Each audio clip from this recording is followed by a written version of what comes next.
Descubramos los beneficios y retos de la tecnología en el aprendizaje. Escúchanos cada lunes y miércoles a las 15 horas en Tareas de Tecnología. Desafío para la próxima clase con Nicolás Soto. En divoxradio.com. Estamos en nuestro segundo bloque. Hola Pedro, nuevamente.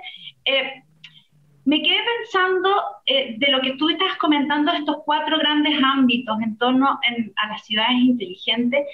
Por ejemplo, respecto de la movilidad, ¿qué has visto tú como referentes en otros países? ¿Algo que te encantaría que pudiera pasar acá en Chile? ¿Qué nos podrías comentar respecto a eso?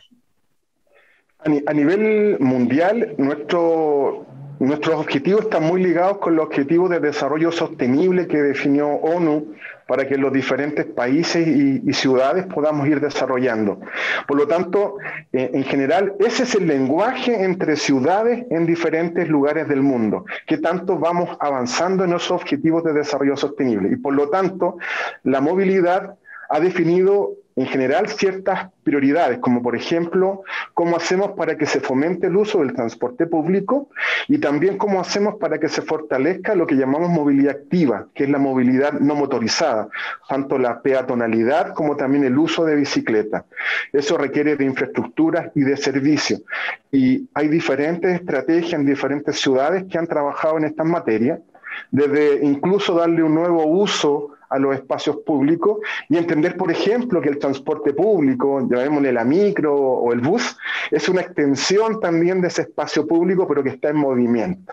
Entonces, básicamente en eso nos comparamos, en cuanto hemos logrado desde el transporte, por ejemplo, reducir la contaminación. Y nosotros estimamos, y hay estudios de eso, que cerca de 1/3 de la contaminación está asociada a los temas de transporte. Entonces, hay una decisión dirigida y activa en tratar de ir haciendo la transformación hacia una movilidad mucho más sostenible. Y esto pasa por estrategias de electromovilidad, por ejemplo, en el transporte público, y pasa por ver también cómo generamos infraestructura a nivel de ciclovías para poder desarrollar y entregar facilidades.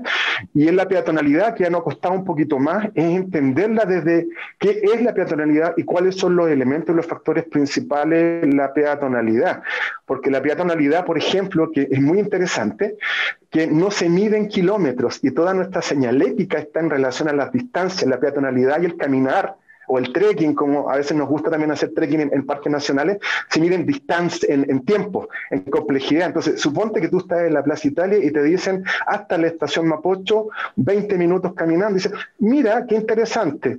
20 minutos es caminable, pero no está la señalética pensada, por ejemplo, para quienes caminamos. Entonces, diferentes ciudades están haciendo bastante estrategias innovadoras en ver cómo vamos trabajando esto. La diferencia, y digamos que hacen las distinciones en función del cómo se hace. Y ahí es donde compartimos experiencia y nos reunimos a nivel internacional en diferentes instancias. Y ahí, por ejemplo, es lo importante en la participación del ciudadano en esa medida, porque sabemos que ahí también está la mayor implicancia en cuanto a la solución, junto también con la estrategia política o pública referida a ese espacio urbano. Entonces, estamos tratando primero de entender cómo la gente se mueve, que tiene que ver con un diagnóstico y un análisis de qué es lo que está pasando ahora y, en el fondo, preguntar también a la gente cuál es la movilidad que quiere. Fíjate que toda la planificación urbana de la movilidad usualmente ha sido más técnica, pensada en lo que se necesita.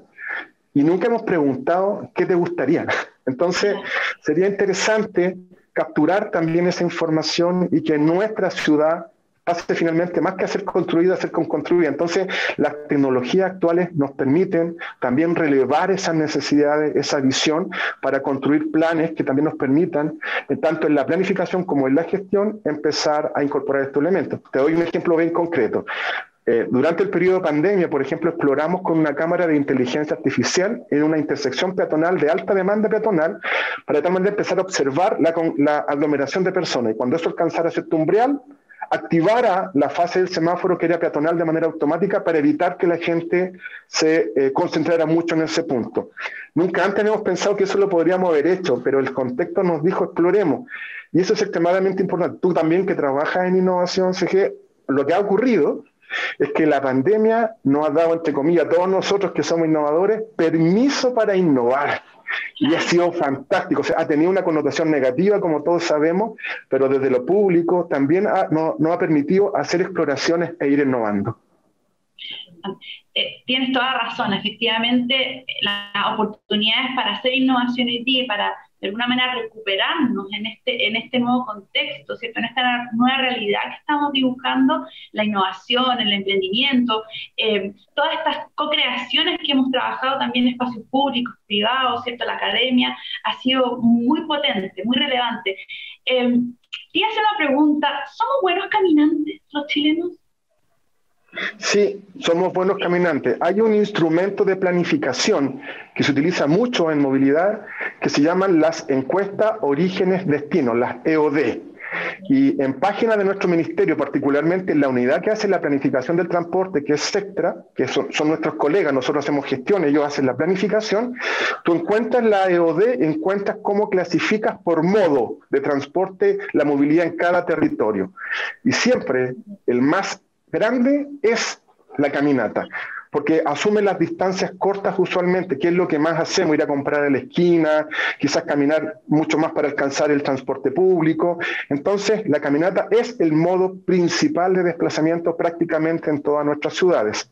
Entonces, es muy relevante, pero podría ser más, y ahí hay un desafío. Uno de los desafíos que a nosotros nos gustaría mucho que los distintos territorios abordaran es que si existe lo que llamamos esta distribución de viajes, lo que técnicamente se llama partición modal, pudiésemos establecer metas en modificar esa partición modal, es decir, queremos un 40% de peatonalidad, un 30%, por ejemplo, de uso de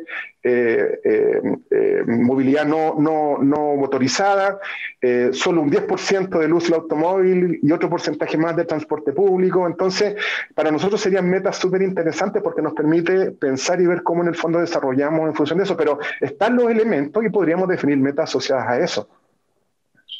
Interesante, y además ahí hay mucho de vincularse con las personas y de esto que tú mencionabas, de hacerlas parte y de generar estos entornos empáticos también. Es como, si queremos potenciar el caminar, queremos potenciar el uso del transporte público, caminar y transporte público en pos de una ciudad mucho más también sostenible, amigable con el medio ambiente, ciertamente, en la medida en que colectivamente nos desplacemos a través de estos medios, ¿cierto?, públicos, al servicio de las personas, mejores ciudades vamos a poder tener al final del día en términos energéticos, ¿cierto?, de cuidado del medio ambiente.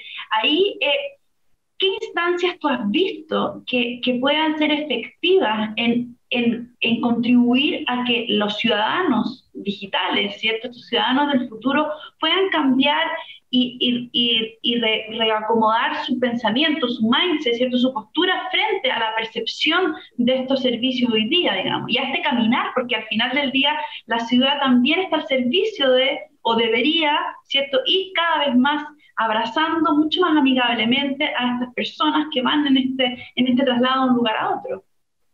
Sí, lo primero es que, por ejemplo, cuando uno decide caminar, la eficiencia usualmente no es el primer punto de objetivo, usualmente es el disfrute. Entonces, cuando uno decide caminar, da lo mismo si te demoras 10, 20 minutos, y usualmente va a preferir áreas verdes, no tan ruidosas, donde tengas buena iluminación, idealmente un cafecito que otro por el camino, algo que te sea agradable. Entonces, esos elementos de espacio público van construyendo y como que tú vas motivando el caminar. Sin duda que desde lo que tú me preguntas, nosotros dentro del ministerio queremos lo que hemos llamado desarrollar de mejor manera lo que es construir o co-construir, mejor dicho, una cultura de movilidad. Uno de los aspectos importantes que hemos notado es que en general las personas que habitan un territorio no conocen su propio territorio y menos entienden el background o lo que está detrás, el cómo se hace ese territorio. Por ejemplo, en el ámbito de movilidad, ¿qué significa implementar un servicio de transporte público, tener terminales, determinar frecuencia? Entonces hay que ir educando y enseñando cómo funciona la ciudad. Me encantaría construir un libro o un suplemento o algún elemento o un programa como este que diga cómo funcionan las ciudades, de tal manera que las personas puedan entender qué está detrás. todo el esfuerzo porque solo aparecemos cuando fallan estos elementos. Pero ¿qué pasa con el agua, por ejemplo? ¿De dónde sale? ¿Cómo se limpia? ¿Cómo se filtra? ¿Cómo llega a tu casa? Y después que sale de tu casa, ¿dónde va? ¿Y qué es lo que pasa? ¿Cómo se recicla? Es muy importante educar y mostrar qué está pasando en esa ciudad porque hace tomar conciencia y por lo tanto nosotros creemos que hay una falta de información. Pero me gusta más hablar de educación, educación de la ciudad. Y ahí tenemos que en conjunto, las empresas, la academia, la educación, nosotros como organismo público, cómo aportamos para que se vaya dando a conocer este tipo de información para que se entienda qué significa. Entonces, está bien lo tecnológico y nos va a ayudar a resolver un montón de soluciones, pero esto tiene que ir muy acompañado con que todos los que habitamos un territorio entendamos también qué está pasando y si yo abro la llave de mi casa para recibir agua, cómo llega eso ahí y qué significa. Y ahí creo que las nuevas generaciones, no es porque me considere viejo, pero las nuevas generaciones nos están dando cátedra sobre eso porque se están preocupando de lo que está pasando en nuestro entorno y eso tiene un tremendo valor, pero siento que hay que fortalecerlo y fomentarlo. Pedro, y aprovechando la tribuna el día de hoy, ¿cómo funciona una ciudad? Si nos pudieras decir en 4 tiempos, ¿cómo funciona una ciudad? Lo más importante que los ciudadanos tenemos que empezar a aprender. Quizás lo voy a decir con cierto sesgo, Sergio, porque en verdad, y disculpa que te diga Sergio, porque un pajarito me dijo que tu nombre es Carmen Gloria, pero para los amigos eres CG, y me encanta eso, te da identidad, y lo que buscamos en los territorios también es identidad. Fíjate que una de las cosas preponderantes en lo que acabamos de decir es que las personas ojalá se sientan identificadas con su propio territorio. Que les sea propio. Hay otras ciudades del mundo donde han capturado ciertos elementos. Por ejemplo, a ti te presentan un bus rojo de 2 pisos y automáticamente tú ya sabes de dónde estoy hablando. Sí. O una cabina telefónica. Entonces, tenemos que buscar estos elementos identitarios donde las personas se las apropien, la hagan suya, quieran la ciudad. Entonces, estoy hablando más de un concepto que se llama más cohesión social, ¿te fijáis? Entonces, la construcción de la ciudad tiene que ver mucho con la construcción de la cohesión social, que es un elemento que nuestro país tiene que trabajar frente a todo el contexto social de lo que estamos viviendo actualmente. Entonces, y no entendía la cohesión social sobre como la participación, sino con esto que yo te digo de sentirse parte de un colectivo, parte de un territorio. En esa medida, entonces, sin considerar eso, nosotros vemos que detrás de la ciudad la movilidad es como las arterias y la sangre que oxigena y que lleva. Detrás de la ciudad hay ciertos elementos que nosotros tenemos que abordar. Por ejemplo, la inequidad territorial, que algunas comunas que tienen más recursos tienen servicios e infraestructuras que son quizás de menor calidad o derechamente no las tienen. Tenemos que hablar también de esa equidad, de la integración territorial. Tú hablabas también de la resiliencia. ¿Cómo hacemos que efectivamente nuestros territorios sean resilientes en un país donde somos siempre abatidos por emergencias naturales? Entonces, hay ciertos desafíos que son inherentes. Entonces, la movilidad aporta a esas brechas que una autoridad o un territorio quiere resolver. Como por ejemplo, yo trabajo en la Unidad Operativa de Control de Tránsito. Cuando yo integro y me conecto y logro administrar los semáforos que están en las distintas comunas, yo voy con una capacidad técnica de mi equipo a ayudar a ese municipio a que vayamos en conjunto resolviendo las problemáticas de gestión de la movilidad peatonal, de ciclo, priorización del transporte público, congestión vehicular, qué sé yo, transporte urbano de carga, y vamos trabajando con ello. Entonces, es un elemento importante de entender que, de hecho, Santiago está catalogada como una de las ciudades más desiguales del mundo. Entonces es importante ver cómo desde este espacio uno aporta a esas brechas que queremos resolver. Cómo hacemos que la ciudad, cuando tenga un desastre natural, se pueda recomponer y fortalecer, ¿no es cierto? Y en esa materia, por ejemplo, el mundo ha hecho un esfuerzo gigantesco por reducir las pérdidas de vida humana frente a un desastre natural. Pero como las tecnologías también y los diferentes elementos van construyendo ciudades mucho más complejas, a la hora de un desastre natural, el recuperarse cada vez va a ser más caro.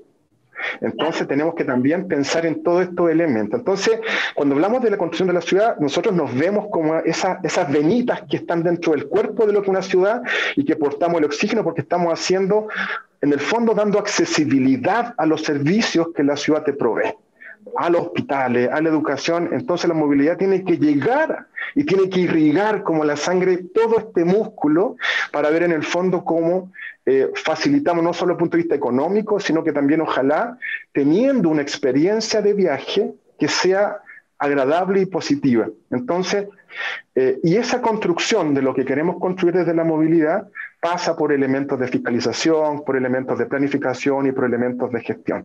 Y ahí entonces nosotros tenemos que hacer la articulación con los diferentes actores territoriales, organizaciones sociales, comunales, regionales, y ver cómo construimos eso. Y para eso, como bien decía hace un momento, se requieren buenos diagnósticos, pero no solo quedar en los diagnósticos, también empezar a desarrollar estrategias. Con un sentido de pertenencia muy potente, digamos. Absolutamente. Y me imagino que acá el impacto de las aplicaciones, ¿cierto? La tecnología son, pero esenciales para poder planificar estas ciudades inteligentes. ¿Nos podrías contar de qué forma? Si es que nos mencionaste ya alguna experiencia con las cámaras, si tienes algún otro piloto, demo que hayas hecho donde se ponga en práctica un poco esto que estamos hablando a nivel tecnológico. Ahí toca un tema apasionante, porque cuando uno desde lo público comparte sus desafíos con un ecosistema de innovación y de emprendimiento, empiezan a aparecer y emerger una cantidad de ideas, pero fabulosas, que incluso ayudan o iluminan políticas públicas. Nosotros, por ejemplo, en algún momento, y ocurrió en la ciudad de Concepción, hace muchos años atrás, desarrollamos una estrategia que fue plantearle a la ciudadanía cuáles eran los desafíos de la movilidad en ese territorio.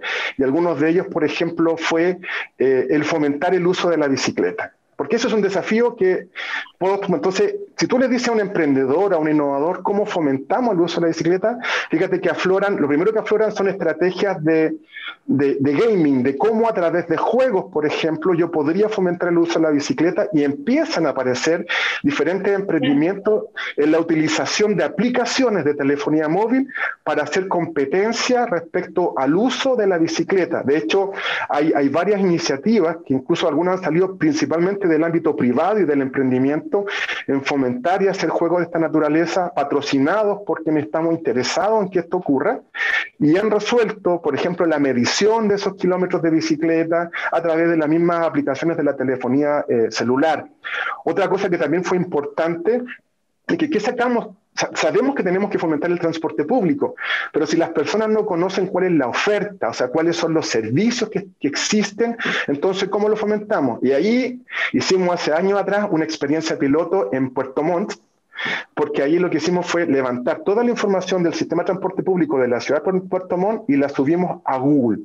En ese tiempo todavía no existía la información del transporte público en Google. La exploramos primeramente en Puerto Montt con Google, que nos abrió las puertas para trabajar con ellos. Metimos los ferries, los aviones, metimos los buses locales, de tal manera que cualquier persona que llegara dijera, quiero ir de un punto a otro, ¿qué oferta de transporte público tengo para hacer ese viaje? Y eso ocasionó tal impacto que incluso a raíz de ese modelo después se replica esto en Santiago y se empezamos a replicar en todas las regiones del país. Y en algunas de las regiones fue la propia ciudadanía que nos ayudó a levantar la información del transporte público existente. Y ahora Google, para nosotros eso es como estándar, y nos aliamos también con otra empresa que se llama Movit, que también nos ayudó a hacer estos levantamientos para digitalizar la información. Y lo más interesante de todo esto, CG, es que fue, en punto de vista de inversión, a costo cero.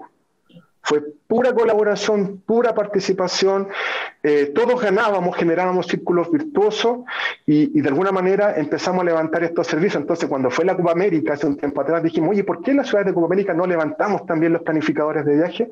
Y ahí todo el mundo con energía empezamos a trabajar en conjunto. Entonces, ahí tú ves una relación participativa, todo lo buscamos, y las plataformas, la telefonía móvil, por ejemplo, nos entregó estos elementos de planificación de viaje extremadamente potentes, para dar algunos ejemplos.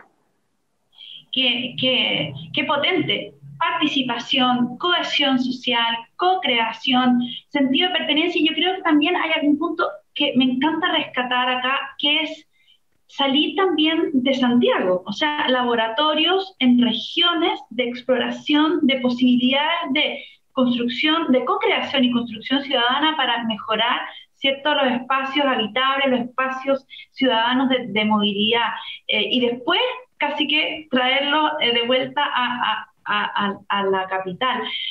Fantástico. Te quiero hacer la última pregunta, que mencionas algo vital, considero que es la data. Mencionaste plataformas, mencionaste ciertas aplicaciones. Nosotros ya también para planificar los viajes que ocupamos del Waze o Google Maps y qué sé yo.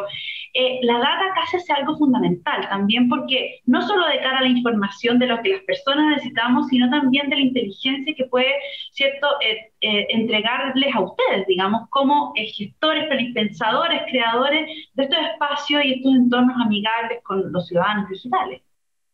Mira, yo de profesión basal soy ingeniero informático, así que tengo ese sesgo, pero lo que te puedo decir es que la información y los datos han generado dos cambios de paradigma a mí que son súper interesantes. El primero tiene que ver con que si pensamos hace 20 años atrás, 10 años atrás, usualmente el Estado tenía el monopolio de los datos. Cuando tomaba y construía política pública, hacía los análisis, iba a terreno, levantaba los censos y en función de toda esta toma de datos tomaba decisiones digamos, de política pública o de estrategia pública.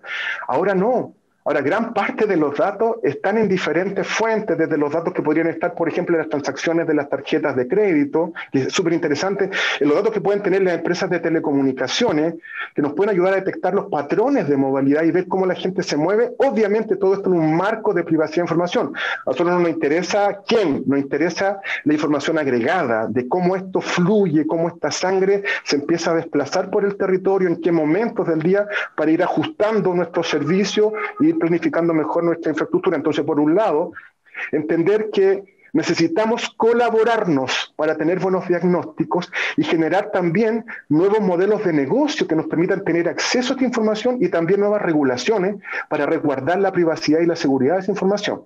Y por otro lado, lo que me parece todavía más interesante tiene que ver con que nosotros que trabajamos en los organismos públicos, usualmente hay entidades que están definidas con sus competencias para hacer una labor única dentro del Estado. Por ejemplo, la UCT se encarga de la gestión de los semáforos de los distintos territorios en el país. Te doy un ejemplo así concreto de lo que me toca a mí vivir. Entonces, no hay otra entidad que haga lo mismo. En lo público sería súper poco eficiente tener distintas entidades que hagan el mismo trabajo. Dado eso, podría ser que yo en algún momento pueda degradar ese servicio y yo tengo que tener además responder a la ciudadanía de buena forma frente a estos requerimientos. La información, como ya no está centrada en el Estado, permite a la sociedad civil, llámese empresa, academia o organizaciones sociales, ¿no es cierto?, conseguir esa información y competirme en el sentido de decirme, mira, esto es lo que estás haciendo. Esto lo podrías hacer mejor. Ya no soy yo mismo quien me mido, sino que hay un tercero que me está diciendo para dónde tengo que ir, o derechamente está criticando lo que yo estoy haciendo en función de la data que ellos colectaron. Entonces, me obliga a establecer esa relación. Entonces tengo, por un lado, la información que te ayuda a mejorar la planificación y que está fuera del Estado y que me obliga a hacer relaciones comerciales y de colaboración para tener buenos diagnósticos y ir evaluando mi política pública. Y por otro lado, es una herramienta de transparencia y de seguimiento y, por qué no, de control de gestión del organismo público para decir que tan bien o que tan mal lo estamos haciendo desde un actor que está fuera del sistema. Entonces me parece que estamos en un mundo extremadamente interesante. De hecho, hace muy poquito, por ejemplo, hicimos un piloto porque hay un laboratorio en Santiago de 5G y estamos explorando el 5G por todo lo que esto significa y usando esa facilidad porque las infraestructuras de las telecomunicaciones son habilitantes de todo lo que estaba hablando. O sea, las telecomunicaciones son la base donde todo esto se empieza a gestar en los territorios y de ahí la importancia de tener estos servicios. Implementamos a través de lo que ya existíamos como cámaras de televisión para el monitoreo de congestión vehicular, captura de información.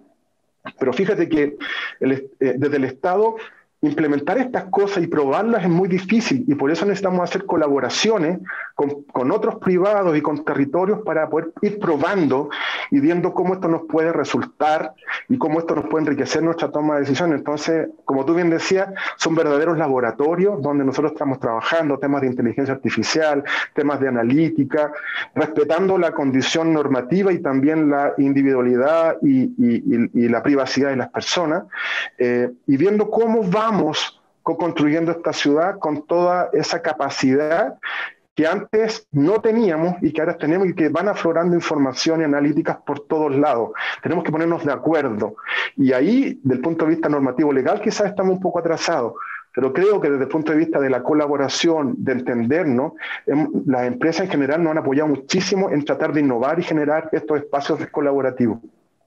Muchas gracias, Pedro. Oye, apasionante la conversación, vamos a tener que continuarla en otro capítulo, te agradezco montones, yo creo que acá nos da pero millones de temas, te agradezco montones, pero se nos ha acabado el tiempo, seguro nos vamos a tener que volver a encontrar, y para despedirte como corresponde, los vamos a dejar con un futuro prometedor. ¿Qué mejor que Paradise City de Guns N' Roses, del disco Appetite for Destruction del año 1987? Nos vemos.